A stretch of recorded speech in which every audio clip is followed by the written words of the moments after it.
Thomas മുതലാളിയുടെ വീടല്ലേ? അതെ. ഒന്ന് കാണണമായിരുന്നു. ഞാൻ ഗോവിന്ദൻകുട്ടി, ഇത് ശിവരാമൻ. കൂട്ടിയിട്ട് വരാൻ പറഞ്ഞിരുന്നു. അച്ഛൻ പറഞ്ഞോണ്ടല്ലോ കാണാൻ സൗകര്യമില്ലെങ്കിൽ അത് പറഞ്ഞാൽ മതി. ഇത്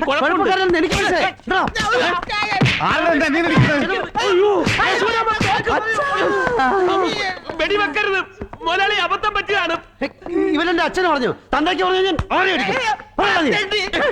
പിന്നെ അച്ചായ കാത്തിരിക്കാണെന്ന് പറയാൻ വന്നതാ. പറയുന്നതിന് മുമ്പ് ഇടിച്ചോ പന്നി. അവൻ വിക്കനാണ്. അത് നിനക്ക് നേരത്തെ പറഞ്ഞുകൂടായിരുന്നു. അത് പറയാനല്ലേ ഞാൻ വന്നത്. അതിനു മുമ്പ് അവനൊക്കെ അടിക്കാൻ ആര് പറഞ്ഞു? എനിക്ക് നന്നായിട്ട് അറിയാവുന്ന ഒരു സുഹൃത്താ. നമ്മുടെ പരിപാടിക്ക് ഒരാളെ കൂടെ വേണമെന്ന് മുതലാളി പറഞ്ഞായിരുന്നല്ലോ. വിശ്വസിക്കാം, നല്ല ചങ്കൂറ്റുവാ, കൂടെ നിൽക്കും. കണ്ടിട്ടൊരു കള്ള ലക്ഷണം. മുതലാളിക്ക് ബാങ്ക് മോഷണത്തിന് ഒരു ഹരിചന്ദ്രനാണ് വേണ്ടതെന്ന് ഞാൻ അറിഞ്ഞില്ല. ബാങ്ക് മോഷണം? പ്ലാൻ ഞാൻ പറയാം.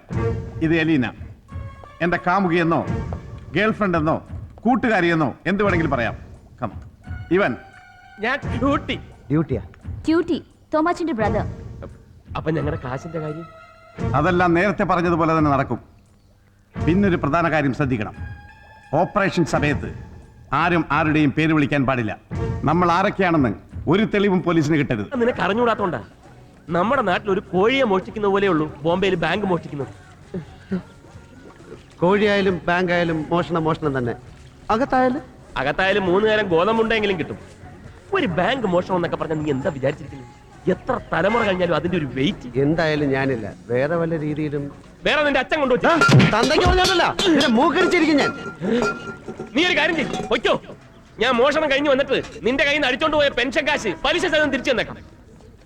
അതോടെ നമ്മൾ തമ്മിലുള്ള ബന്ധം തീർന്നു. പോരെ?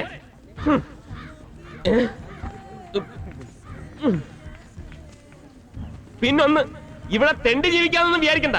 അവർക്ക് യൂണിയൻ ഉണ്ട്. അത് ചേരാ തെണ്ടിയാലുണ്ടല്ലോ ആറ്റി കൊണ്ട് നൂന്നു പോവും. നീ ഒരു കാര്യത്തിൽ ലക്കിയ, ഇവിടുത്തെ മുനിസിപ്പാലിറ്റി ബെസ്റ്റാ. വഴി കിടന്ന് ചത്താലും ചീഞ്ഞളിയില്ല. കറക്റ്റായിട്ട് അവരെ അപ്പൊ തന്നെ എടുത്ത് കുഴിച്ചിടും.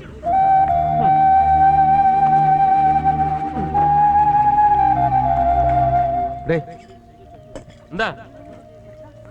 മോഷ്ടിക്കാൻ ഞാൻ റെഡി.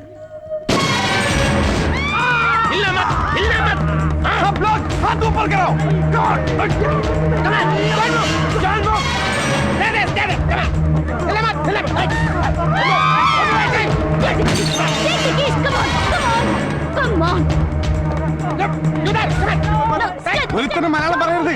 അവർക്ക് മനസ്സിലാകും നമ്മൾ മലയാളികളാണ്.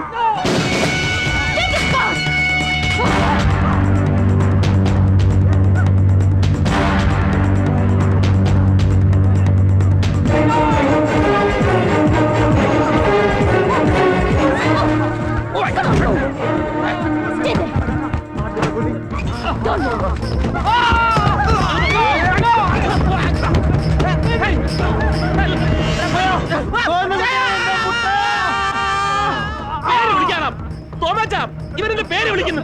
കേറി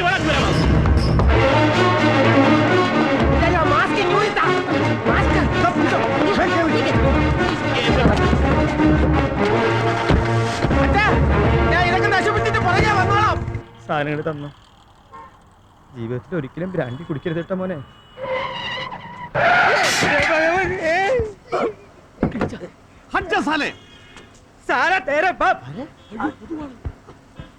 നിനക്കറിയാല്ലേ? ഇവന്റെ പുറത്തുകൂടി കയറ്റി ഇറക്കേണ്ടി വരുന്നതാ തോന്നുന്നത്. ഓ മലയാളിയാണ് അല്ലടാ. കേട്ടടാ, എന്റെ നെഞ്ചത്തോടെ കേട്ടടാ. നിന്റെ അപ്പനെ പറിച്ചു തന്നടാ ഈ ബോംബെ റോഡ്. നിന്റെ പാട്ട വണ്ടി. अरे यार झगड़ा छोड़ो, निकलो यहाँ से. ഓടി കേട്ടടാ, വാതിലടക്കില്ലേന്ന്. എനിക്കൊരു കാര്യം പറയാണ്ട്. എനിക്ക് നിന്റെ അമ്മയ്ക്ക് വിളിക്കാനാ. നിന്റെ അമ്മയുടെ നെഞ്ചത്തോടെ കേട്ടടാ പന്നി.